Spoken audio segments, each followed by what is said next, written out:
48 घंटे में रोज नाम तो बंद हो जाता है। पुलिस आपकी है, ये सारा देश आपका, सारा देश आपसे प्यार करता है, क्यों नफरत के बीज बो रहे हो आप?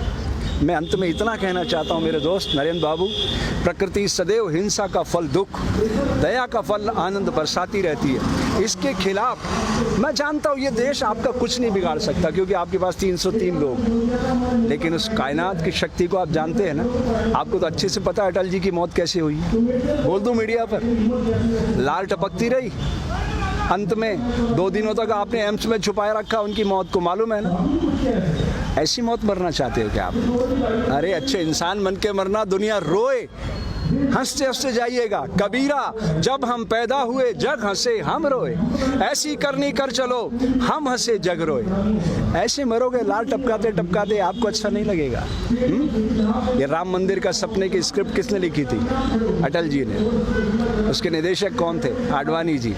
और आप उसके मार्केटिंग हेड थे, याद है ना? उसी रथ पे खड़े होकर चिल्लाते थे आप। मुझे तो एक एक दृश्य याद है, मुझे वो भी याद है 25 जून 1975 की रात, दरमियानी रात, जब कलेक्टर ने मुझे बुलाया था और आप आदिपुर भाग गए थे।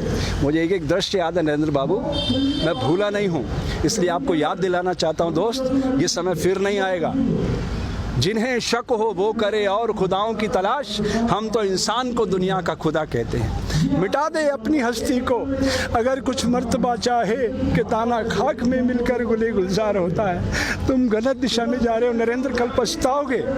आज जहां हम हैं कल कोई और था, ये भी एक दौर है, वो भी एक दौर था, कितने और कितने चलेगा। वो डोवाल कह रहा था, अजीत बाबू, वो क्या नाम है उसका तुम्हारा NSA वाला, क्या कह रहा था वो? इतिहास लिख रहे हो आप, ये और इतिहास शक्ति से लिखा जाता है। आप भूल रहे हो नरेंद्र बाबू, ये आंसू देख रहे हो ना, अहिंसा और सत्य के आंसू है। महात्मा गांधी, तुम्हारे जैसे लाखों करोड़ों नरेंद्र खड़े हो जाए ना एक पलड़े पे, महात्मा गांधी के समक्ष एक तिनका भी नहीं है। पता है क्यों? अहिंसा और सत्य को उन्होंने अपने जीवन में उतार लिया था। कितना भी अपमान किया, वो बैरिस्टर थे, तुम कितने पढ़े लिखे हो तुम्हें अच्छी तरह से पता है। वो बैरिस्टर थे, सारे कपड़े उतार कर तन पे लंगोटी लगाई और निकल पड़े देश के लिए। आज अगर इस तरह दंगे हो रहे होते ना, तो मैदान में आ जाते और खड़े हो जाते सामने। वो एक शख्स था जो भारत में खड़ा होकर मुसलमानों की पैरवी कर सकता था और पाकिस्तान में खड़ा होकर हिंदुओं की पैरवी कर सकता, इसलिए महात्मा गांधी कहलाया। आप नहीं बन सकते इतिहास पुरुष, कूड़ेदान में फेंक दिए जाओ। इसलिए अपनी शक्ति को पहचानो दोस्त, आज नहीं तो कल। इस समय आपका इंतजार कर रहा है, अभी भी आत्मावलोकन का समय है।